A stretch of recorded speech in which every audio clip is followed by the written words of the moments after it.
Olá a todos os participantes, obrigado por terem entrado. A gente vai esperar alguns minutinhos aqui até estabilizar a conexão de todos os participantes e a gente vai começar o webinar de resultados do terceiro trimestre do Pátria Infraestrutura Core, Energia Core, FIPE, PICE.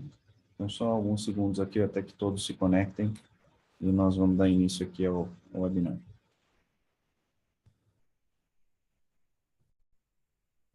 Ok, estabilizado o número de participantes, obrigado a todos por terem entrado. Esse é o webinar do terceiro trimestre de 2021 do PICE.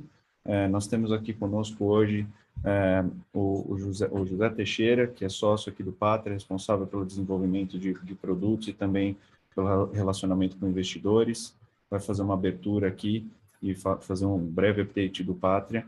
Depois, na sequência, nós teremos Luiz Fernando Lopes, que é o nosso sócio aqui também do Pátria, economista-chefe, estrategista, nosso aqui vai dar um update sobre a parte macroeconômica, direcionada aqui, obviamente, para o fundo em questão. E depois a gente tem o Fernando Chican, que é o gestor do fundo, responsável pela gestão do fundo, Managing Director do Pátria, vai fazer um update do fundo em si, das atualizações do portfólio. E aí depois nós vamos abrir para perguntas e respostas. Fiquem à vontade para mandar as perguntas pelo módulo do Q&A, que está aqui disponível, e eventualmente, se vocês tiverem qualquer dificuldade, nosso e-mail também vai estar à disposição, eu vou mandar aqui no chat. Um bom webinar a todos, vou passar a palavra para o José Teixeira e volto no Q&A.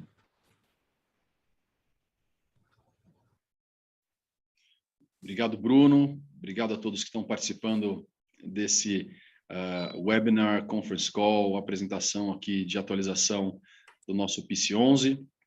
Eu vou começar aqui a apresentação fazendo uma breve atualização daquilo que ocorreu de relevante no último trimestre, bem como para apresentar o Pátria para aqueles que ainda não conhecem muito bem. Nossa audiência é rotativa, a nossa base de investidores no nosso PICE 11 também é rotativa potencialmente, então gostaria de contar para vocês sobre o Pátria. A primeira coisa a dizer sobre o Pátria é que nós somos a maior gestora de investimentos alternativos da América Latina, uma das maiores dos mercados emergentes. Nós temos agora quase 130 bilhões de reais sob gestão. Nossa origem se deu nos anos 90, no formato ainda de um banco de investimento, Banco Patrimônio, que gradualmente, né, à medida que os sócios foram amadurecendo, começou a fazer investimentos em private equity, em real estate, imobiliário, né, em infraestrutura e assim por diante, e desenvolveram o que é hoje Pátria Investimentos. Né? Pátria que foi por bastante tempo, na década passada, na década que está se completando agora, foi sócio da Blackstone, maior investidora de ativos alternativos do mundo, e que nesse início de 2021, em mais um estágio de amadurecimento institucional, fez o seu IPO na Nasdaq, né? IPO super bem sucedido e que deu forças para o Pátria continuar amadurecendo institucionalmente e investindo mais na sua capacidade de entregar bons produtos com bons retornos e com cada vez mais um bom serviço para os nossos clientes, para os nossos investidores. Né? O Pátria, na última vez que a gente se falou, no comecinho do primeiro trimestre, reportando sobre o segundo trimestre de 2021, a gente tinha praticamente 80 bilhões de reais sob gestão, vocês veem aí quase 50 bilhões de reais na área de private equity, quase 25 bilhões de reais na área de infraestrutura, que justamente é a área na qual está inserido o nosso PICE 11,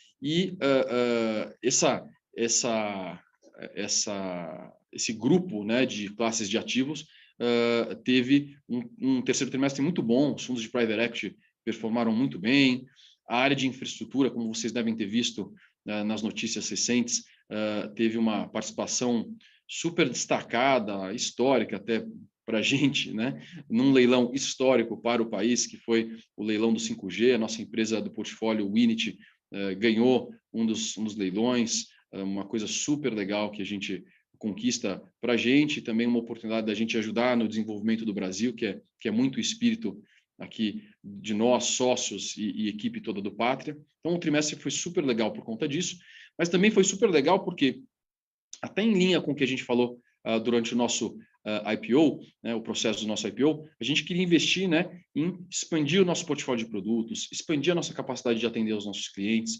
E num momento de contexto macroeconômico volátil, com uma série de incertezas, o que a gente fez no terceiro trimestre que é muito bacana? A gente fez a aquisição de uma gestora baseada no Chile, mas que investe em toda a América Latina, chamada Moneda. Né? Então, aqueles 80 bilhões de reais sob gestão se juntaram mais 50 bilhões de reais sob gestão. Metade disso, quase 25 bilhões de reais, ou aproximadamente 25 bilhões de reais, em crédito, então em renda fixa, produtos de renda fixa, muito interessantes, né? Produtos de renda fixa com liquidez, muito frequentemente dolarizados, né? Buscando retornos típicos assim de 6% em dólar com liquidez diária ou 10% em dólar com liquidez trimestral. Então, produtos, imagina, você tem ali uma oportunidade de, nesse momento de volatilidade, comprar um instrumento de renda fixa que é dolarizado, que tem uma rentabilidade em dólar muito interessante. Bom, é isso que a aquisição do Moneda significa para os nossos clientes, que a gente vai colocar nas nossas plataformas, nas nossas parcerias com distribuidores locais, esse tipo de produto. Além de, obviamente, também fortalecer a nossa área de equities, né, de investimentos em ações listadas. Então, é isso que o Moneda representa para a gente. Com isso, a gente tem no Pátria aquilo que já era a plataforma líder em investimentos em empresas de capital fechado, ou seja, em private equity, nossa área mais antiga, mais tradicional, desde 1994, produzindo retornos ali de mais de 25% ao ano. A nossa área de infraestrutura, que vocês já conhecem bem, o Pátria, nos principais protagonistas de investimentos em infraestrutura no Brasil, e o próprio investimento que vocês têm aqui no PIC11 faz parte desse nosso universo de infraestrutura. Agora também com Moneda, que é o maior gestor de investimentos de crédito como asset independente na América Latina, se juntando aqui à sociedade do Pátria, vocês também vão ter acesso a produtos da mais alta qualidade em crédito, em renda fixa, tanto em reais como, acho muito interessante para o momento atual, em dólar. Tá bom? Então, acho que esse que é o update do que aconteceu aqui no Pátria, os grandes eventos aqui da nossa sociedade, da nossa empresa Pátria Investimentos ao longo do terceiro trimestre. E acho que com isso eu completo aqui minha participação, passando a palavra para o Luiz Fernando Lopes, o nosso economista-chefe, que vai contar um pouquinho sobre o atual contexto macroeconômico e o que ele significa para os seus investimentos em geral e, obviamente, que em específico para o nosso querido PIC11. Um abraço. Obrigado, Zé. Boa tarde a todos. Bom, a nossa ideia aqui hoje é discutir com vocês o cenário econômico naquilo que é mais relevante não só para o desempenho do fundo, mas também para a decisão de investimento de vocês. Então, isso posto, próximo slide, por favor. A gente vai começar com a parte que mais impactou o preço de ativo no Brasil recentemente, a famosa estrutura termo de taxa de juros. Esse é o gráfico que vocês veem do lado esquerdo. Essa é a projeção que o próprio mercado faz do que vai ser a taxa de juros no curto, médio e longo prazo. Uma estrutura normal de juros, como a gente diz, ela normalmente tem uma inclinação positiva, né? O juro no curto prazo tem um risco associado menor, o cenário mais de longo prazo é mais incerto, aí você tem que colocar um prêmio de risco um pouco maior. Essa é uma história que a gente estava vendo, por exemplo, na estrutura termo de juros do começo de outubro. Subsequentemente, o que a gente viu foi uma piora significativa de expectativas dentro do Brasil. A gente vai discutir daqui a pouco do que se trata isso.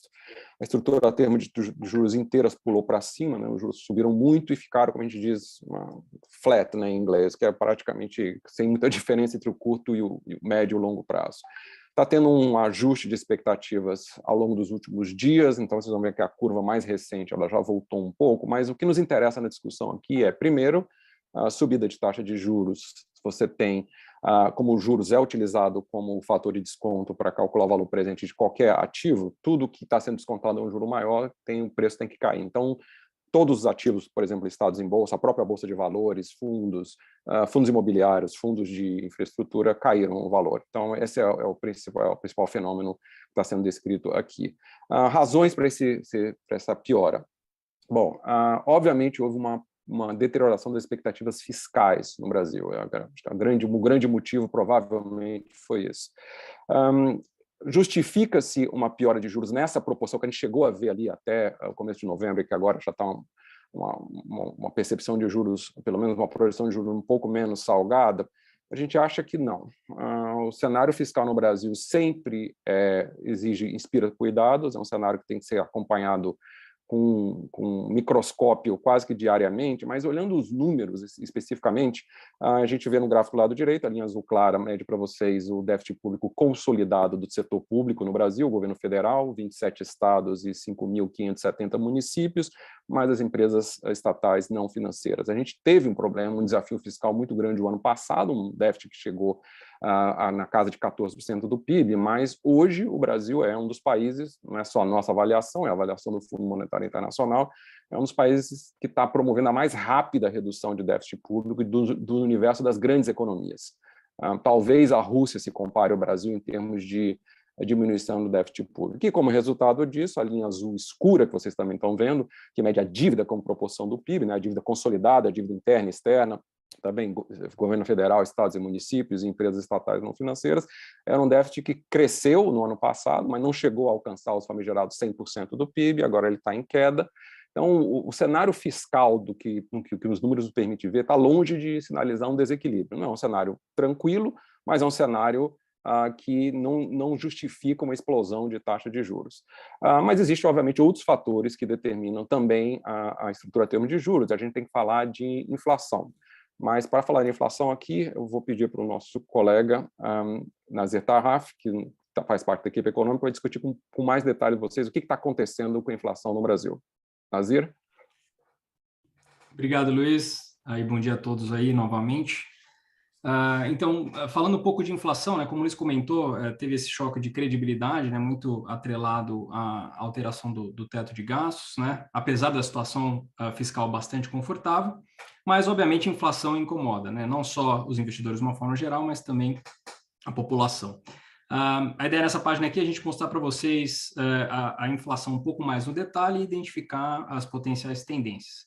A tabela do lado esquerdo mostra para vocês aí a variação em 12 meses de dois dos principais índices de inflação no Brasil. A gente está falando aí do IPCA, né, que é o índice de preço ao consumidor, e do IGPM, que é o índice geral de preço. A gente mostra não só o item cheio, mas também os subitens, né, dentro de cada um deles. Então, por exemplo, quando a gente está falando de IPCA, a gente tem alimentos e bebidas, habitação, artigos de residência, até educação e comunicação.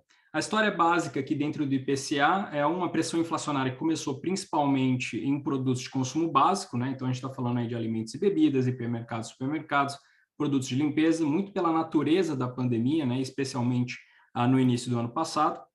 Num segundo momento, quando a população ficou mais confortável com esse consumo básico, a pressão inflacionária migrou aí para itens de consumo mais discricionário, então a gente está falando de artigos de residência, vestuário, e essa pressão inflacionária dura até hoje. E, mais recentemente, o que a gente tem aí é um aumento de preços de energia, né? A gente está falando não só do custo de energia elétrica, né, que entra dentro dessa linha de habitação que vocês veem aí, mas também preço de combustíveis, né, que entra dentro dessa linha de transportes. E, por acaso, essas duas linhas hoje, né, são o que pressionam mais o índice como um todo. Do lado do IGPM, só para lembrar um pouquinho da composição, a gente está falando aí de 60% de atacado, 30% de preço a consumidores e 10% de construção civil.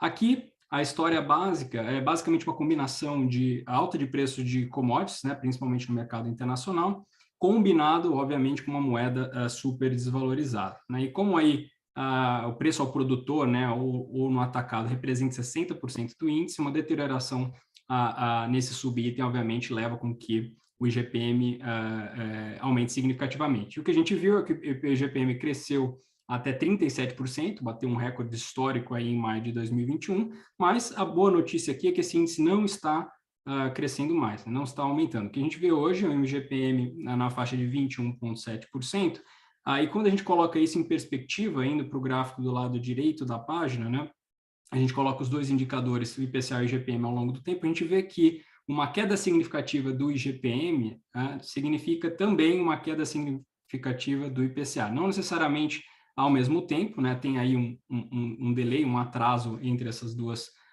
pernas, mas olhando aqui para frente, isso é mais provável que o IPCA atinja um pico e continue uma queda mais substancial. E fazendo um simples exercício aqui, se a gente pegar esse IPCA que hoje está rodando a 10,7%, e expurgar o efeito de habitação e transporte, que são basicamente aqueles aumentos de energia que eu comentei para vocês, gente está falando ainda de uma inflação que hoje estaria rodando abaixo de 5%, né? Então, reforçando aí essa ideia de que, apesar das crises que a gente teve, né, Covid, alta de preço de commodities, maior preço de energia, parece que a gente está virando a página do ponto de vista de inflação, obviamente salvo por uma crise mais agravante do ponto de vista de termos hidrológicos e de energia também. Mas, para isso, né, a gente passa para o próximo slide aqui, aí eu passo a bola de volta para você, Luiz.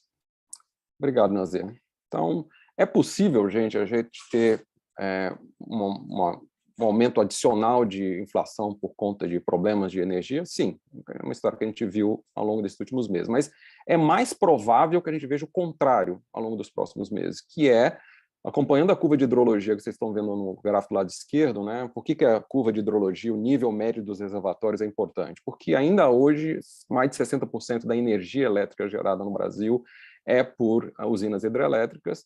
A gente avançou bastante em outras fontes alternativas, como a solar e vento e também biomassa, mas quase 2/3 da energia ainda depende do nível de água nos reservatórios hidrelétricos no país. E a gente está mostrando para vocês as curvas ao longo dos últimos anos. Vocês podem ver as curvas coloridas, na verdade, são os últimos anos que mostram o efeito da mudança climática global, que os reservatórios no Brasil têm ficado baixos já há algum tempo, por isso que você tem que acelerar, inclusive, essa mudança de matriz, que é inclusive, um dos objetivos do nosso fundo de infraestrutura, geração de energia com fontes alternativas. E o que nós estamos vendo aqui é que o motivo da preocupação e da alta de preço que a gente viu durante boa parte dos últimos meses foi a curva vermelha, que vocês estão vendo, que é a entrada nessa estação chuvosa que nós estamos agora no final do ano, foi a pior de toda a série histórica. E aí, normalmente, essa curva baixa até o final do ano, a virada de dezembro para janeiro, e só depois, com as chuvas pesadas de verão ali, por volta de janeiro, fevereiro, março, é que os reservatórios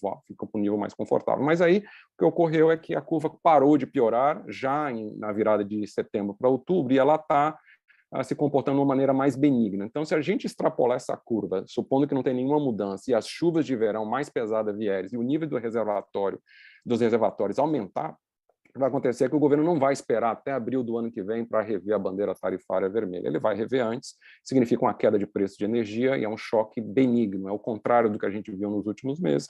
Preço de energia caindo, você puxa o IPCA para baixo, a gente viu, você tem uma contribuição não desprezível em termos de impacto no IPCA como um todo. Isso muda a história de taxa de juros ao longo de 2022, muda a história de preço de ativo real pela mudança do fator de desconto. E aí, o fator que a gente tem que já discutimos o fiscal, já discutimos a inflação, a gente acha que ainda vai ficar mais para frente para ser definido é o que nessa piora de expectativas do aumento da taxa de juros está relacionado com o ciclo político. Então, a gente coloca para vocês aqui do lado direito a nossa expectativa do que é o produto interno bruto do Brasil, né, o crescimento real da economia. Primeira mensagem que a gente gostaria de deixar para vocês aqui, a gente vai entrar no ciclo eleitoral. Ciclos eleitorais no Brasil são complicados, são polarizados, têm sido bastante tensos, mas ninguém vai ser eleito no Brasil para destruir o conjunto de reformas que foram feitas ao longo dos últimos anos, que estão descritas ali no canto inferior esquerdo do direito, muito menos as reformas mais recentes que foram feitas ao longo dos últimos 2, 3 anos. Então, a discussão, na verdade, é preservar essas reformas e avançar e talvez fazer mudanças em algumas outras coisas, talvez uma legislação ambiental, uma política ambiental mais efetiva e assim por diante. Então, nós vamos ter um crescimento esse ano da ordem de 5%, o ano que vem a gente já contratou uma desaceleração no cenário básico e mesmo no cenário mais pessimista tem uma desaceleração, só que ainda também nesses cenários, passado o ruído eleitoral, passada a incerteza, a gente acha que se tira muito da mesa esses fatores que contribuíram para a piora de expectativas, a economia tem como reagir. O cenário alternativo que vocês estão vendo aqui é um cenário no qual isso não está incorporado, nenhum desses que eu falei, mas está no base e o pior, mas está incorporado no cenário melhor. Se a gente tiver uma hidrologia mais favorável, na linha do que a gente discutiu no gráfico do lado esquerdo, e a inflação começa a cair antes do que está se imaginando, e aí isso já permite uma revisão de política monetária, isso deflagra vários outros efeitos positivos. Então, você pode ter um cenário, supondo que a hidrologia é melhor, supondo que a inflação é melhor, que se o ambiente externo não piorar, e se o ciclo político for tenso, mas não for dramático, a gente tem muito espaço para crescer. Então, não é o cenário mais provável, Mas, para vocês terem ideia, a gente deixou aqui um cenário alternativo positivo. A economia ainda tem um desemprego muito alto, ainda tem a utilização de capacidade da indústria baixa, a economia poderia crescer o ano que vem parecido com esse ano, sem nenhum problema se a expectativa, se o ambiente de expectativa fosse outro. Infelizmente, ainda não é o cenário mais provável, mas mesmo com o cenário básico e o cenário mais pessimista, é uma história de crescimento mais lento que depois com uma perspectiva de aceleração para 2023. Essas são as ideias principais. A gente pode discutir muito mais do que isso na sessão de perguntas e respostas, mas a gente interrompe por aqui momentaneamente e eu passo a palavra para o meu colega.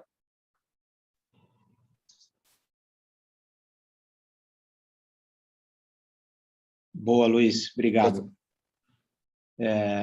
Excelente.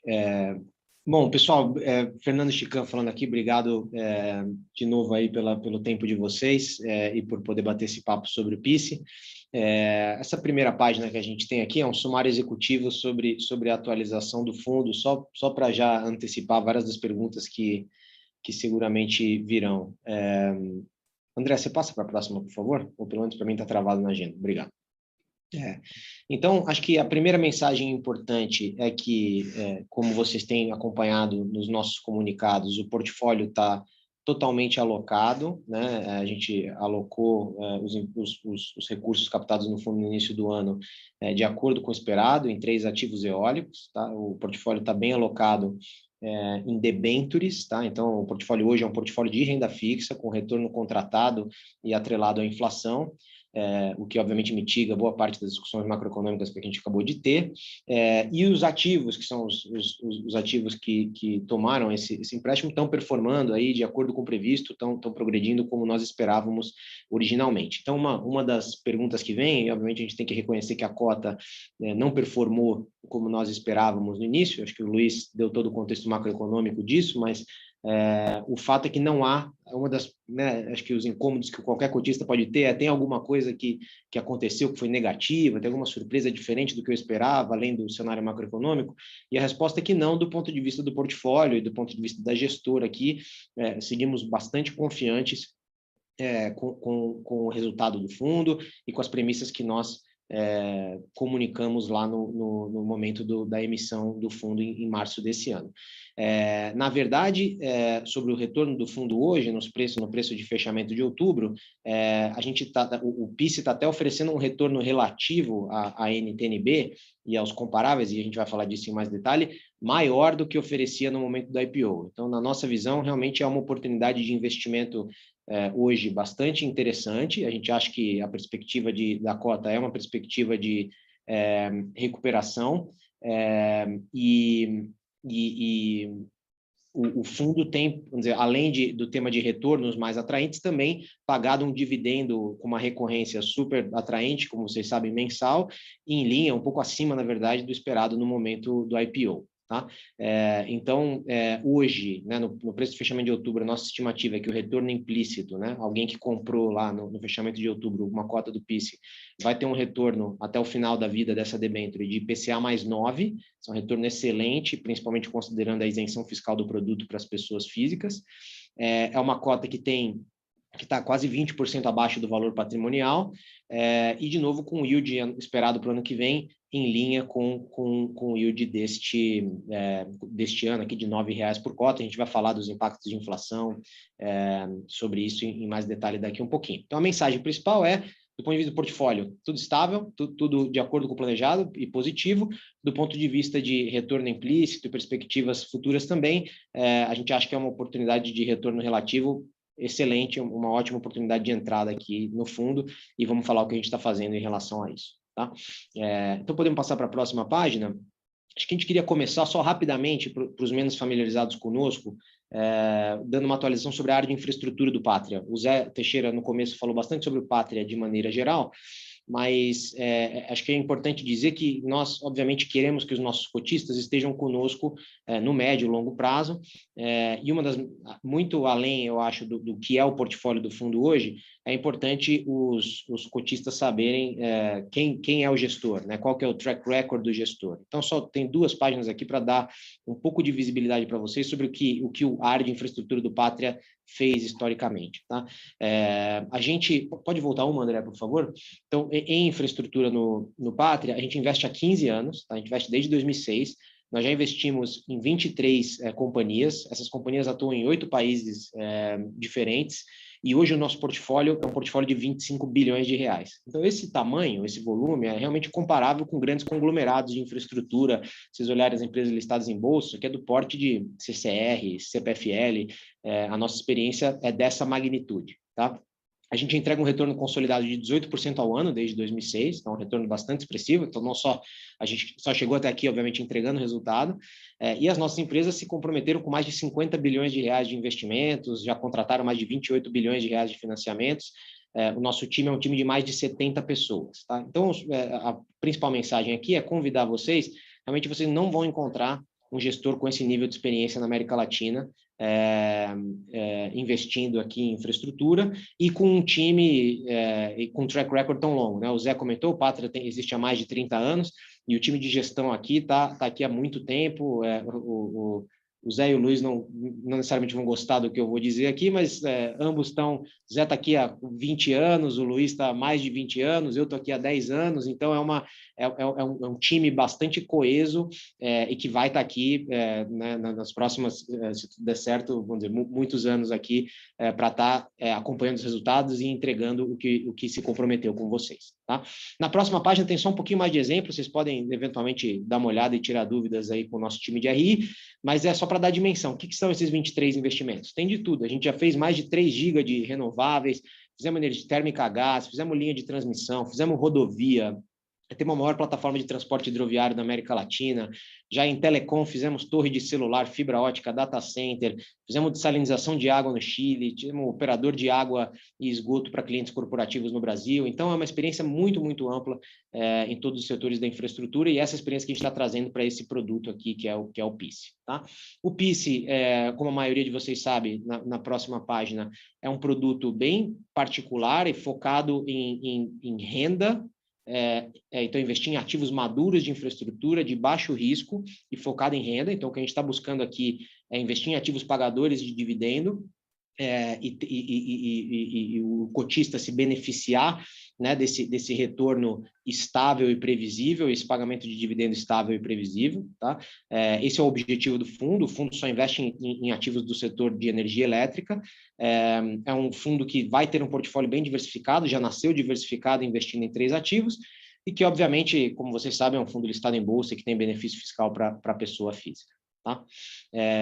Na próxima página, a gente fala um pouquinho do portfólio. Então, eu comentei que as coisas estão andando conforme o planejado.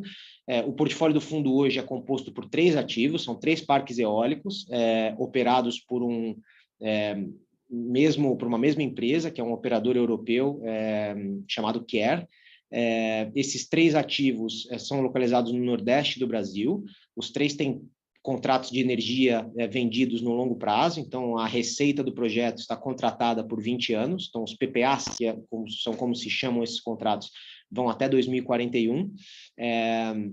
Então, de novo, só para fazer o paralelo que a gente muitas vezes faz nesse tipo de fundo com fundos imobiliários, imagina que você tem um imóvel cujo aluguel está contratado por 20 anos. Né? Isso é uma coisa incomum no mercado imobiliário e bastante comum no setor de infraestrutura, é o cenário que vocês têm aqui nesses 3 ativos. Né? Então, são ativos que têm a receita, vamos dizer, contratada por 20 anos.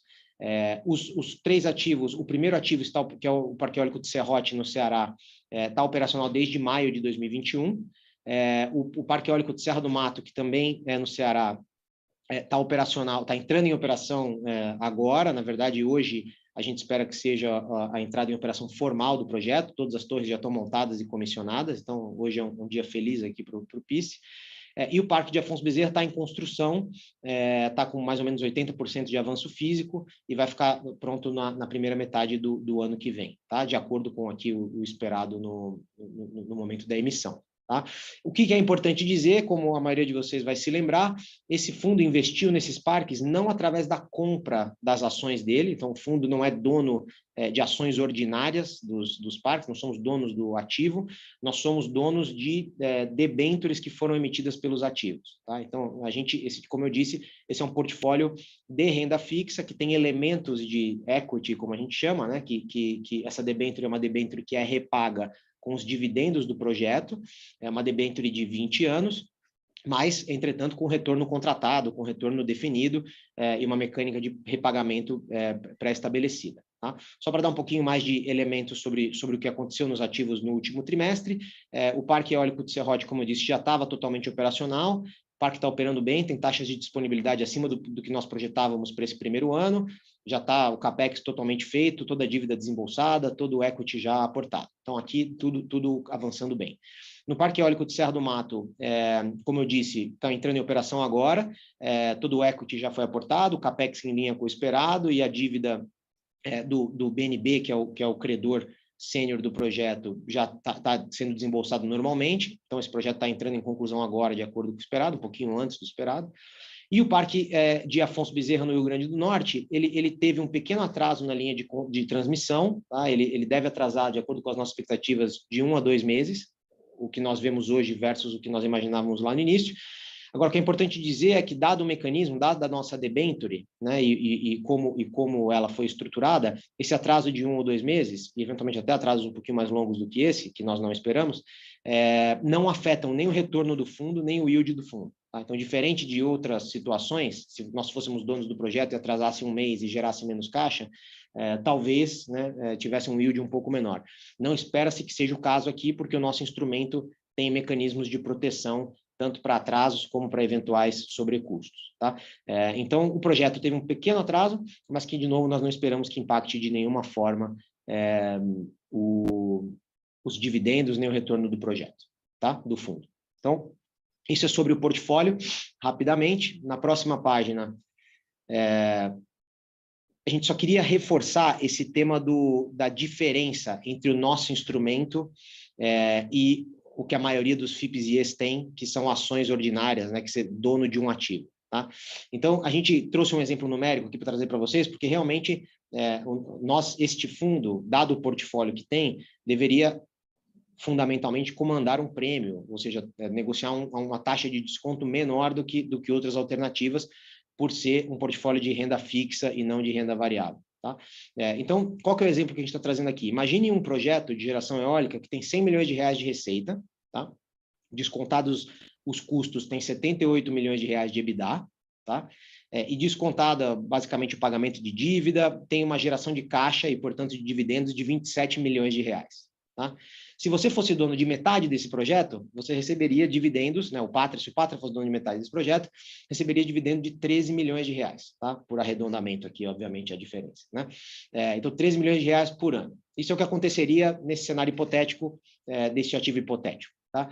Agora, imagina que houve uma estimativa errada aqui e a geração eólica do projeto, ou seja, o quanto ventou e o quanto gerou-se de energia, foi 90% do que se esperava, né? Ou seja, 10% abaixo. Tá? O que aconteceria aí? Bom, a receita líquida não seria 100, seria 90, os custos seriam os mesmos, então o EBITDA seria 68 e não 78, e a geração de caixa seria 17 e não 27. Né? 50% dos 17, de novo, por arredondamento, seriam 8. Tá? Então, os dividendos de alguém que fosse dono desse projeto cairiam de 13 para 8. Cairiam aí 40% mais ou menos. Tá?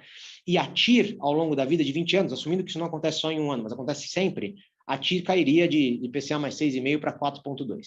Tá? Obviamente, alguém diria que ainda é resiliente, esse erro de geração é um erro importante na estimativa, mas existe um risco, né, disso acontecer em qualquer ativo eólico ou solar ou de qualquer natureza. Então, esse é o risco de qualquer ativo de infraestrutura, vamos dizer assim. Tá? O que acontece no nosso caso é o seguinte: apesar de, ainda que houvesse, né, não que nós esperemos que seja o caso, mas ainda que houvesse uma geração menor do que o esperado nestes 3 parques eólicos, e a receita fosse menor, o EBITDA fosse menor e a geração de caixa fosse menor, existem 2 coisas que não mudam: o nosso retorno e os dividendos que o fundo vai receber.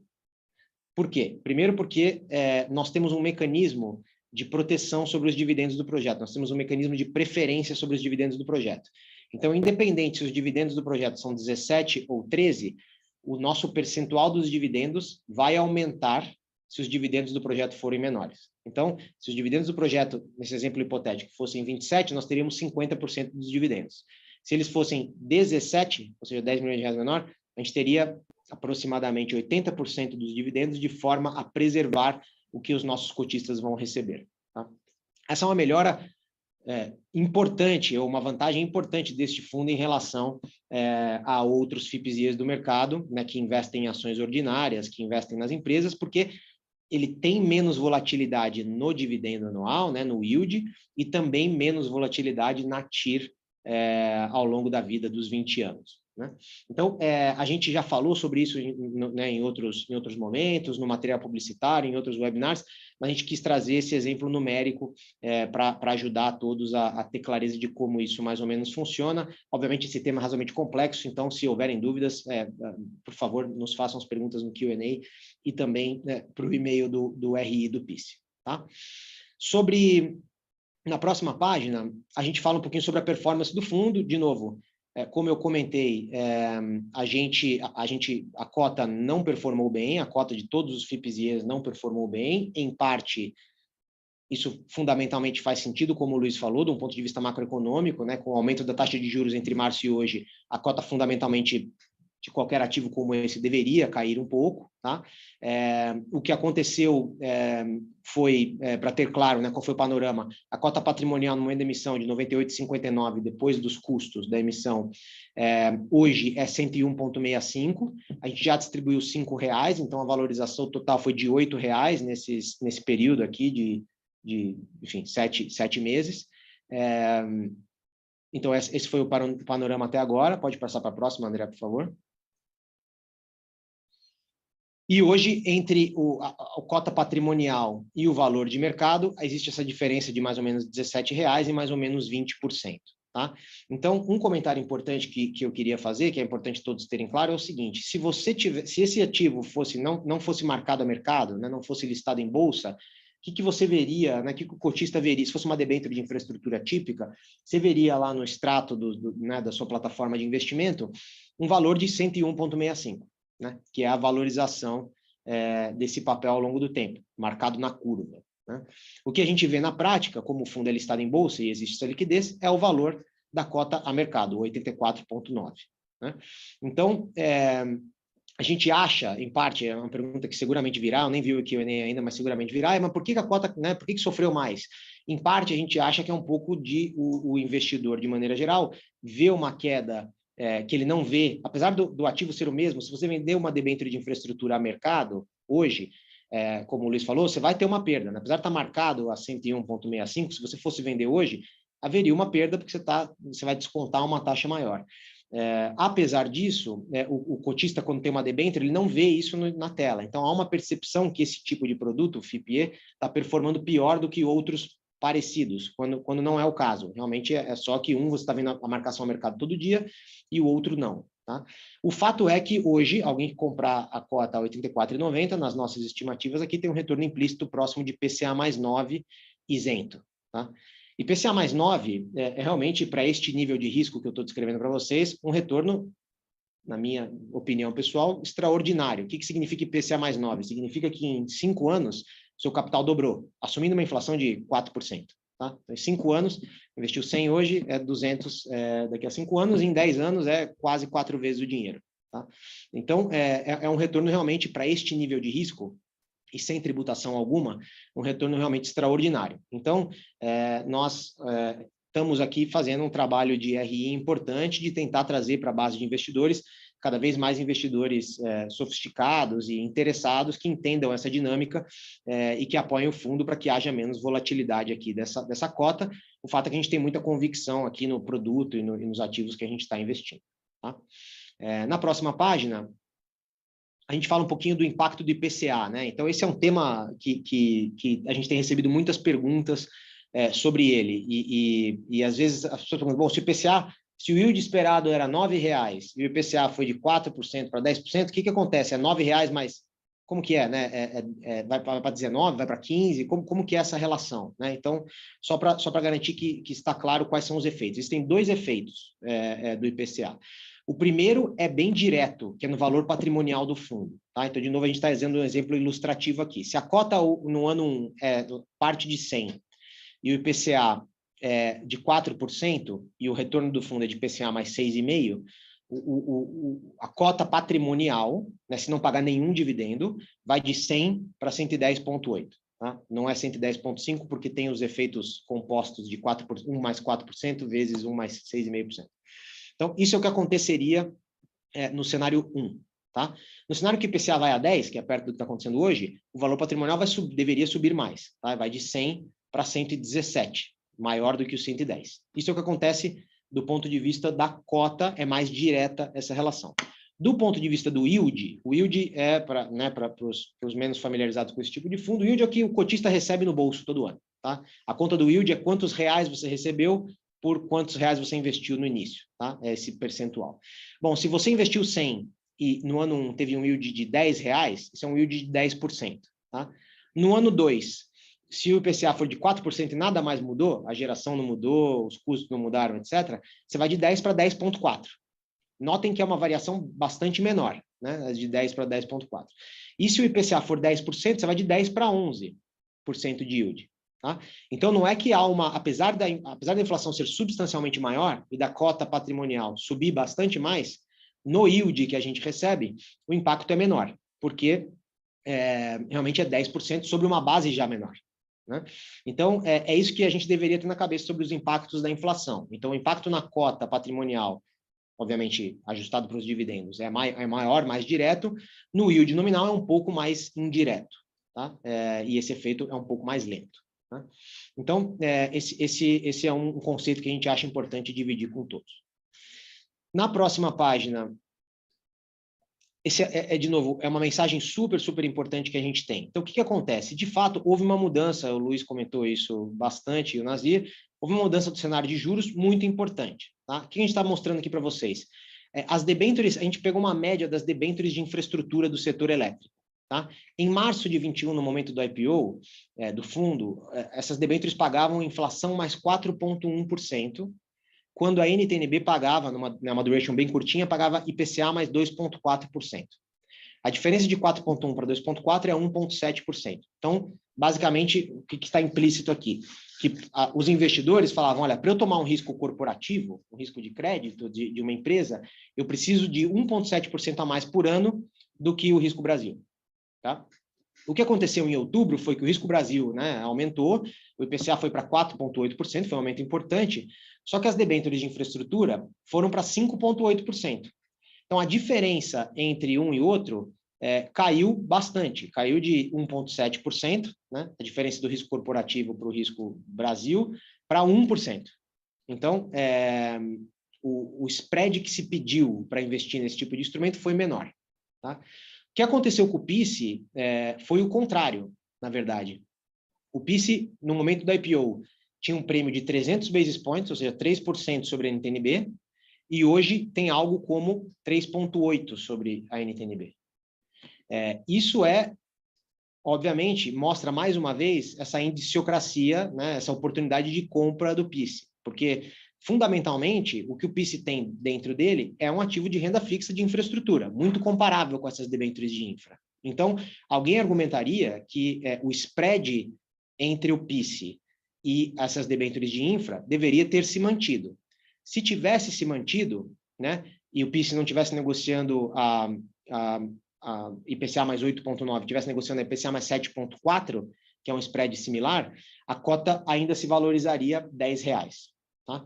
Então, de novo, isso não é acreditar que o PICE vai negociar melhor do que outras debêntures de infra. Se negociasse com o mesmo spread de outras debêntures de infra, a cota tem um potencial para se recuperar da ordem de R$10, está perto de R$95.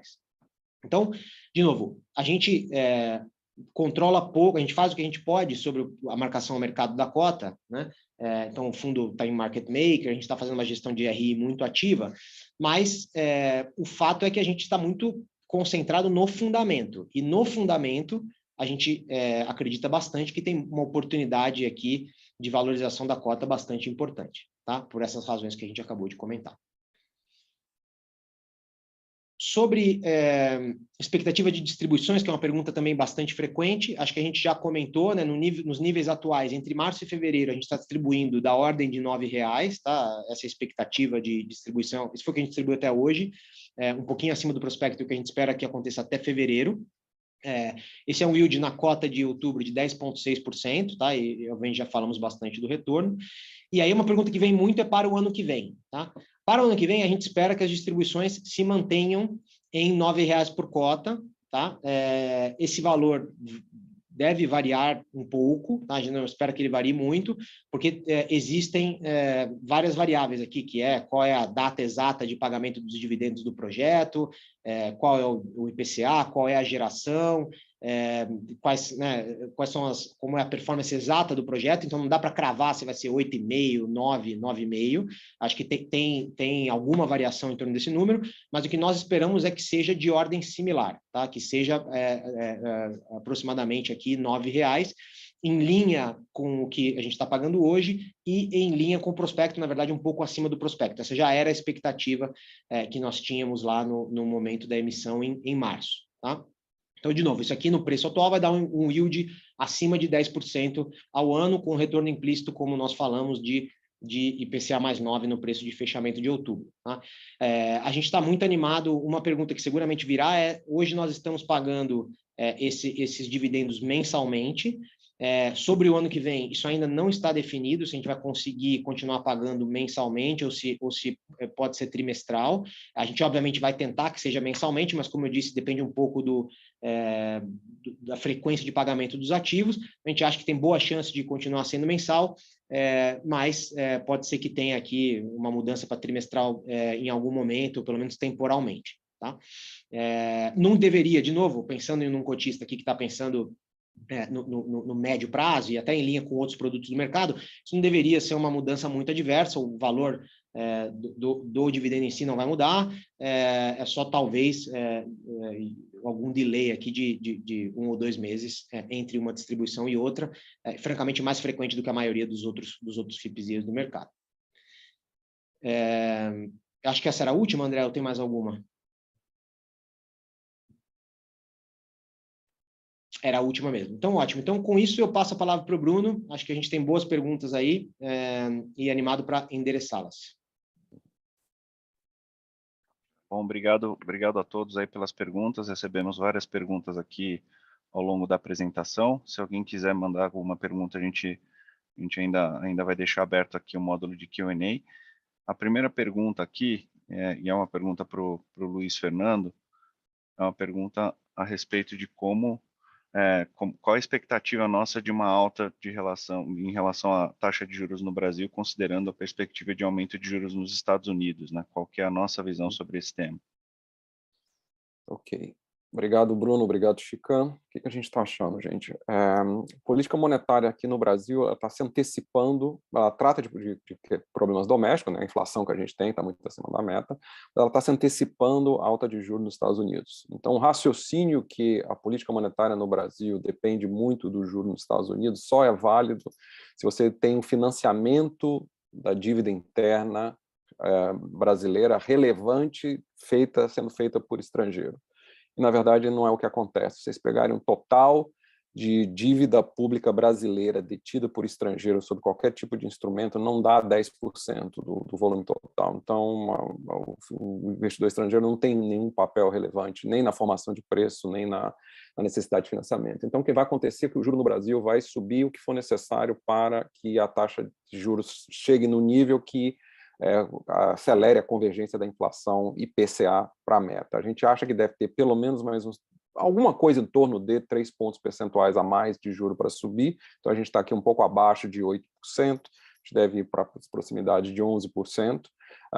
Pode ser que tenha um ruído no mercado se quando os Estados Unidos começarem a subir juros, porque outros mercados emergentes não têm a situação do Brasil. Eles dependem muito mais de financiamento de investidor estrangeiro, ou eles têm uma situação que não é o caso da economia brasileira, onde o grau de endividamento, né, tecnicamente a gente fala, a alavancagem do setor público e do setor privado, são muito, muito piores do que do Brasil. Então, o que acontece quando os juros internacionais começam a subir, esses países entram em crise financeira, em crise fiscal, etc. Não é o caso do Brasil. Pode ser que surja um ruído de curto prazo por conta dessa associação. O Brasil é um mercado emergente, não vai sofrer como os outros. Isso não é, a gente acha que, não, ao fim e ao cabo, não é o que vai acontecer, mas ainda tem um pedaço de ajuste de taxa de juros que tem que ser feita para endereçar o problema da inflação no Brasil. Então, sim, os juros vai subir nos Estados Unidos, provavelmente em algum momento a partir do ano que vem.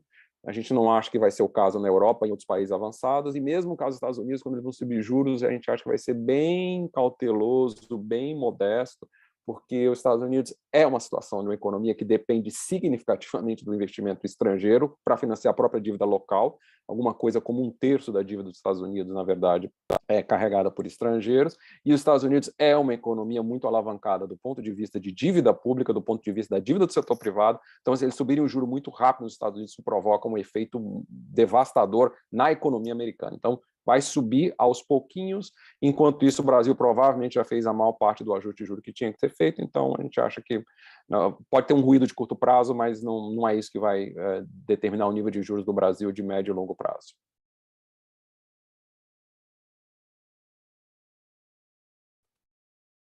Obrigado, Luiz. Agora eu tenho uma pergunta aqui para o Fernando Chican. Obviamente, os outros fiquem à vontade aí para complementar, mas basicamente porque as cotas do cota A, né, do PIS 11, têm tido uma desvalorização, enquanto as cotas da classe B, PIS 12, têm se mantido o valor. Isso é uma questão de liquidez. Essa é uma ótima pergunta que a gente tem recebido bastante.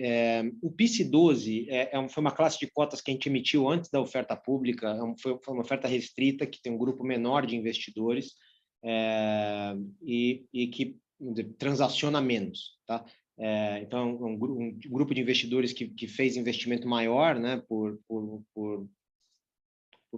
para entrar, né, foram 50 investidores que comprometeram perto de 150 milhões de reais, e o que acontece é que há menos transação nessa cota, né? Basicamente, esses cotistas estão olhando mais o longo prazo e acabaram vendendo menos, tá? Então, tem menos liquidez de fato. O PIS 11 está pulverizado, né? No momento do IPO foram 4.500 CPFs, se eu não me engano, e houveram mais transações e resultou aí que houveram transações num nível de preço menor. A gente está fazendo a nossa melhor gestão possível do ponto de vista de liquidez, a gente tem market maker no fundo, que é o próprio Banco Itaú, a gente está acompanhando isso de perto para tentar evitar que, né, pequenas vendas façam oscilações muito grandes do preço da cota, mas como eu disse, é uma coisa que nós não controlamos muito. Então, a razão dessa discrepância é essa. De fato, hoje, o preço do PIS 12 relativo está maior, porque é um volume de transações menor, basicamente não tem cotistas dispostos a vender abaixo desse preço. Essa é a razão. Obrigado, Fernando. Tem uma outra pergunta aqui a respeito do PIS, se existe algum ativo em avaliação no pipeline para aquisição. Boa pergunta também. Tem muita coisa no pipeline, a gente está muito animado com as perspectivas de novos investimentos em infraestrutura com esse perfil de renda. Então, eu e o time temos trabalhado bastante em novas oportunidades. Agora, a gente reconhece que não é um momento de mercado ideal para novas emissões, com a cota onde está. Então, a gente está sendo bastante seletivo com o tipo de oportunidade. A gente não vai fazer uma emissão relevante aqui e diluir cotistas atuais, a não ser que seja muito benéfico para os cotistas. Então, existe sim bastante coisa que a gente está olhando. Fundamentalmente, o que a gente quer é aumentar esse fundo, cada vez ter um portfólio mais diversificado, com melhores retornos, porque isso é o que é bom para o cotista, e também, na medida que a gente aumenta o fundo, aumenta a liquidez e reduz esse risco de quedas abruptas na cota por pequenas vendas. Então, é isso que a gente vai mirar no médio prazo, é isso que a gente está buscando fazer, mas com muita cautela também de não fazer emissões num preço em que não faça sentido para os cotistas atuais. Então, esse é o dilema o balanço que a gente está buscando encontrar. Obrigado, Fernando. Tem uma pergunta aqui interessante a respeito do skin in the game, né, que seria a participação do Pátria, da equipe de gestão no fundo e perguntando se a gente pode abrir qual que é o tamanho da participação. Se você permitir, eu respondo essa, Fernanda. A gente tem 52 milhões de reais aí entre Pátria e equipe de gestão, pessoas relacionadas aqui do PICE, investidas no fundo. Então, skin in the game bastante forte aqui, no sentido em proporção, em valor e, inclusive, se me permite dizer, em percentual aqui do patrimônio da equipe. Então, um percentual importante. Só para complementar isso, Bruno, isso é da nossa cultura, tá, pessoal? Assim, a gente realmente, antes de lançar um fundo como esse, discute-se entre a equipe de gestão e todos os sócios do Pátria a contribuição individual da pessoa física de cada um. Então, de fato, as pessoas da ligação foram lá e obviamente, eu incluído, fizemos aportes, eu principalmente, aportes relevantes aqui no fundo, e somos cotistas do fundo, e temos as mesmas preocupações aqui e interesse de vocês, tá? Ou de vocês que já são cotistas. Bom, obrigado, Fernando, por complementar aqui. Tem uma pergunta interessante aqui também, de um investidor, no sentido de fazer uma analogia entre a debenture, né, na debenture você tem o valor ali de pagamento de principal no vencimento, ele pediu para fazer uma analogia de como funciona isso em relação ao valor patrimonial da cota. Ou seja, no PIS, em que momento o investidor receberia o valor da cota patrimonial, né? Em que momento voltaria para ele? Sim, ótima pergunta. Então, de fato, numa debênture, assim, o que é parecido, né, entre uma debênture de infra e esta nossa debênture, uma debênture de infra típica e essa nossa debênture aqui? O que é parecido é que o retorno é estabelecido, contratado com a contraparte, né? Isso é o que é igual, e obviamente a isenção fiscal. Esses são os elementos similares. O que é diferente é a dinâmica de repagamento, né? No nosso caso, a dinâmica de repagamento é um percentual dos dividendos. Então, se num ano os dividendos forem maiores, a gente vai receber mais, se forem menores, a gente vai receber menos. É por isso que, então, obviamente, tem um pouco mais de incerteza no yield anual. Isso é mitigado pelo mecanismo de proteção que eu comentei, mas é um pouco menos, vamos dizer, previsível e claro do que simplesmente dizer, olha, o cupom é tal, né? O cupom é 7% ou 8%. Né? Então, essa é a diferença. O que vai acontecer na prática é que essa é uma debênture de 20 anos, tá? Então, uma debênture um pouco mais longa. A gente espera, vocês viram, né, ou vocês têm acesso ao material publicitário, a gente espera mais ou menos um yield de 8,5%, 9% ao ano nos primeiros 5 anos, e a cota vai se valorizar um pouquinho, porque se o retorno implícito no momento da emissão é de 10,5%, 10,6%, 10,6 menos 9, basicamente a expectativa é que o valor patrimonial continue subindo um pouquinho, tá? A diferença entre 10,6 e 9. E aí, no final do ano 20, o projeto ainda opera por mais 15 ou 20 anos, a companhia, né, o emissor, tem que nos repagar o principal. Então, de fato, a expectativa é que você vai recebendo um yield desta ordem aí, de 9%, 10%, até o momento que no final do 20º ano, que é o vencimento da debênture, a debênture seja totalmente repaga. Então, uma lógica parecida com uma debênture de infra típica, com essa nuance de que o repagamento anual vai se dando pelos dividendos e não por um cupom pré-estabelecido especificamente. Obrigado, Fernando. Tem uma pergunta aqui de um dos investidores a respeito do yield ano que vem, que na estimativa dele aqui dá um pouco mais de 10%, 10,7%, e perguntando por que isso fica muito próximo da inflação aí, e como seria endereçado o tema da inflação. Acho que repassando ali o slide de como isso impacta no nosso valor patrimonial e no yield. Sim, eu acho que esse é o tema que a gente falou. De fato, acho que a conta está certa, né? Da ordem de 10,6%, 10,7%, então a conta está adequada, foi o número que nós mostramos. E o tema da inflação é esse: fala, putz, eu tive uma inflação de 11% esse ano, por que não subiu? Por que o yield não foi de 11% para 20%? Porque o efeito no yield ele é mais lento, né? Ele, de novo, uma inflação que de um ano vai de 5 para 10%. Ele não muda o yield de 10 para 20, né? Como a gente mostrou naquela página. Não sei se dá para mostrar aquela página mais uma vez aí, André, se você está com a apresentação, mas o yield não vai de 10 para 20, né? Ele vai de 10 para 11, eventualmente. Tá?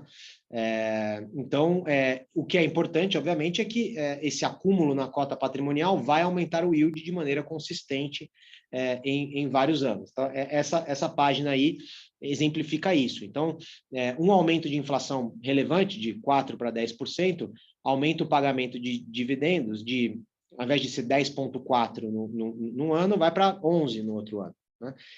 Então, apesar da inflação, né, ter um impacto de curto prazo maior no valor patrimonial do fundo, ele tem um impacto um pouco menor no dividendo. Isso, francamente, acontece em debêntures de infra de maneira similar. Né? Então, acho que é essa a resposta. Bruno, não sei se quer complementar alguma coisa. Acho que é basicamente isso, a diferença capitalizada ali e, de fato, aumentando o yield para frente.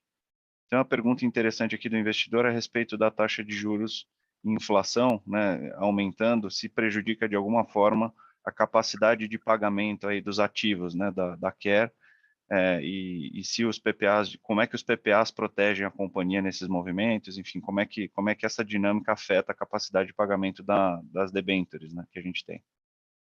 Sim, essa é uma ótima pergunta aqui, realmente muito bem estruturada. Os ativos, eles têm receita atrelada ao IPCA. Os custos do projeto também são atrelados ao IPCA e as dívidas também ao IPCA. Então, ainda num cenário inflacionário, não há descasamento entre receitas, custos e dívida do projeto. Então, do ponto de vista de solvência ou de capacidade de pagar as obrigações, um cenário inflacionário mais pressionado ou menos não impacta os ativos, tá? E não impacta os retornos reais, né? Os retornos descontados da inflação. O que vai acontecer naturalmente é, no cenário de mais inflação, o retorno em termos nominais, né? Os yields, os dividendos, etc., vão ser maiores, mas em termos reais, ajustados para a inflação, não. Tá? Então, essa é a resposta. Não há esse risco de descasamento entre, por exemplo, CDI e IPCA nesses ativos. Tem uma pergunta aqui interessante de investidor também a respeito de como que fica a distribuição. Acho que é importante, apesar de, enfim, a pergunta veio recentemente, então acho que é importante esclarecer, a gente falou na apresentação, como é que vão ficar as distribuições a partir de fevereiro, se vai ter alteração e se a gente pode manter a expectativa de distribuição mensal. De novo, esse é um comentário super importante. A gente espera que o nível de dividendos num período de 12 meses seja mantido, né, por volta de R$9 por cota, essa é a nossa expectativa. A gente tentará, né, a nossa expectativa é tentar manter distribuições mensais, mas isso depende da performance dos projetos, de quando os projetos pagarão as primeiras distribuições. Tá? Então, é possível que a gente tenha distribuições trimestrais por algum período, ou é possível que a gente mantenha mensalmente. Tá? Então, a resposta é, num período de 12 meses, a distribuição, o grau de confiança altíssimo que será parecido, mas pode haver variação entre mensal e trimestral, estamos avaliando esse tema. Tem uma pergunta específica aqui, se tem algum tipo de garantia ou fiança ou coobrigação referente, enfim, das debêntures em relação à baixa geração. Acho que aqui no contexto também se tem alguma proteção da baixa geração ali em relação ao percentual distribuído. Essa é uma pergunta super legal e importante. Então, nosso pacote de garantias está no âmbito dos projetos, tá? Então, o que nós temos de garantias são as ações dos projetos, todo o caixa que os projetos geram, né? A gente não tem, né, um corporate guarantee ou uma garantia do acionista lá na Europa de aportar se faltar. Então, no limite, a gente tem a proteção só dos ativos. Tá?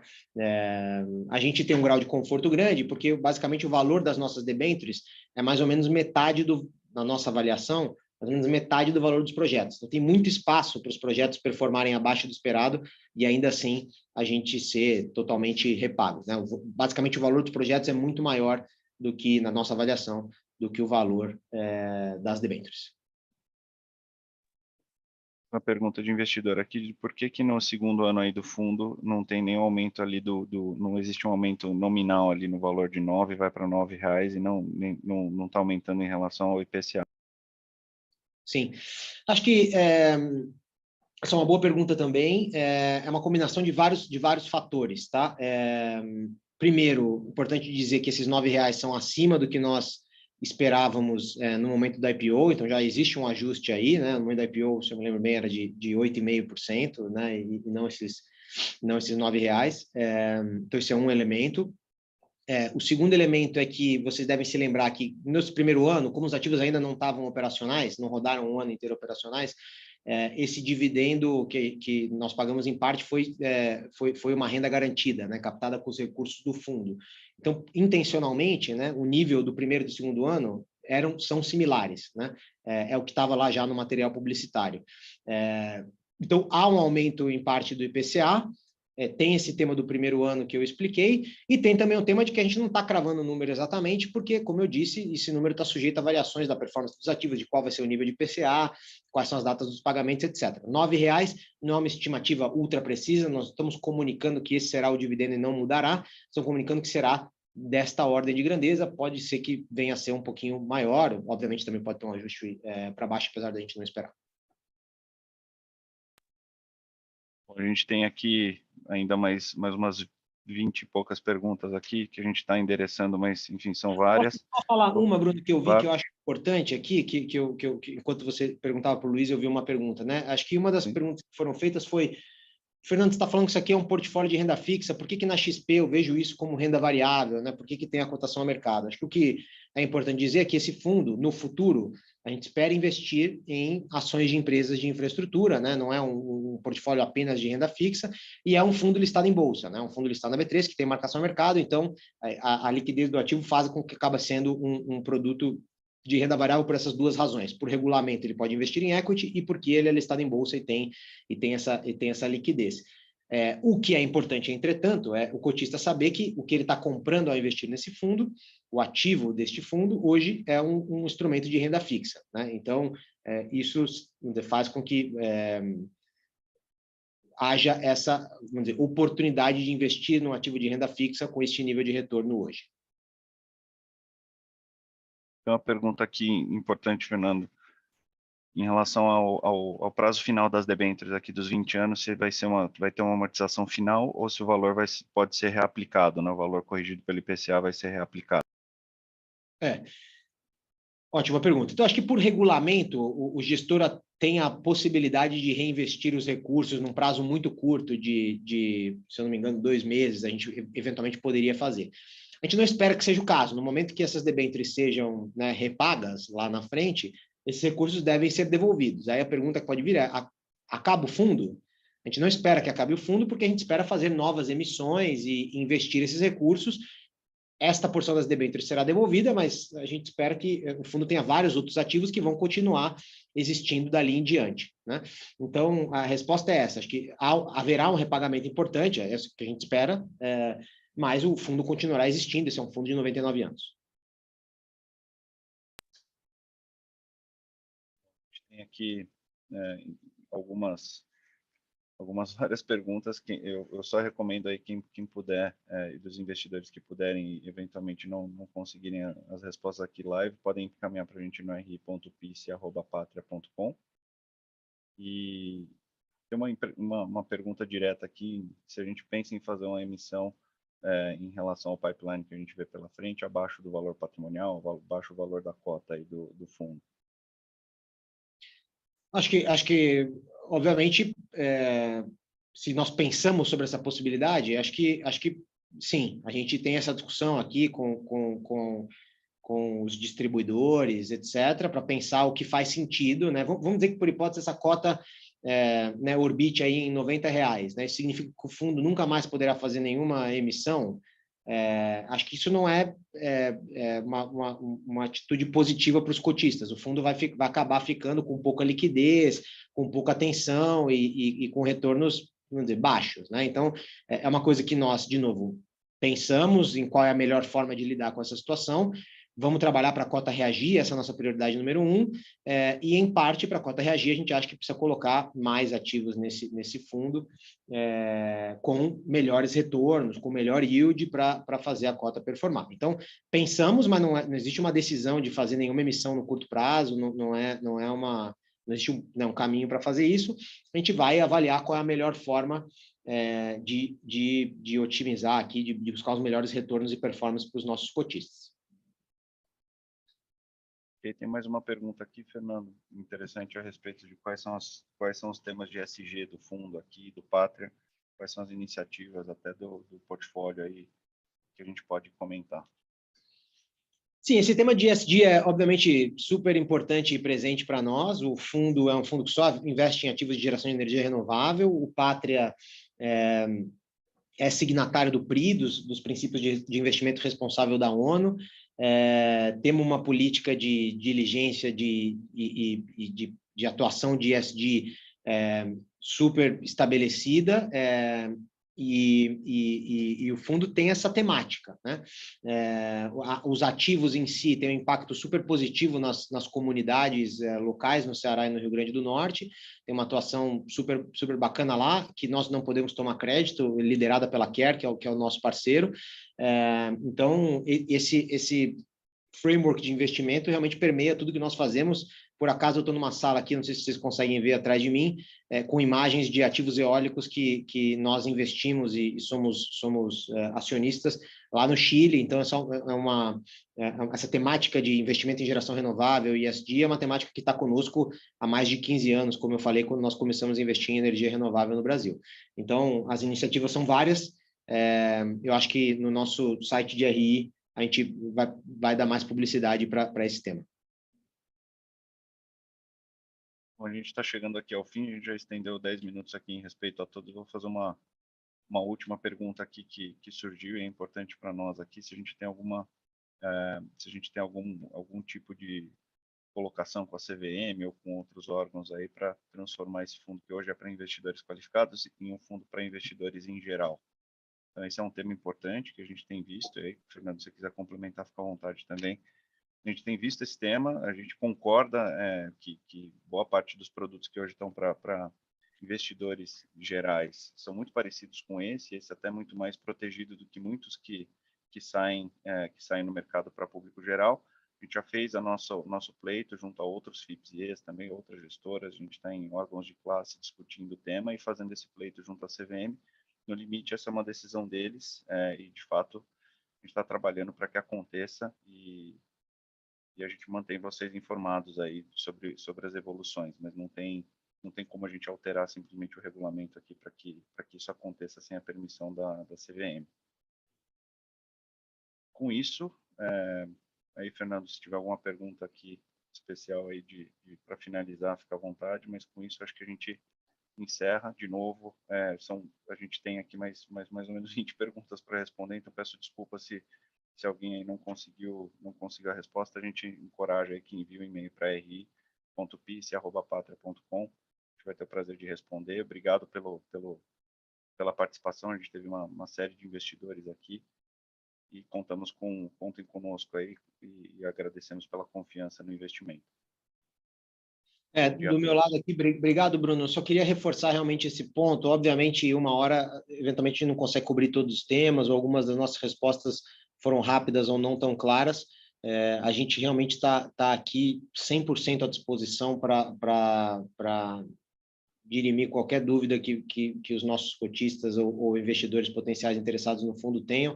Então, por favor, nos escrevam e a gente vai responder de maneira bem assertiva e rápida a todos. Tá? Muito obrigado pelo tempo. Foi um prazer bater esse papo e a gente está ansioso para a próxima aqui.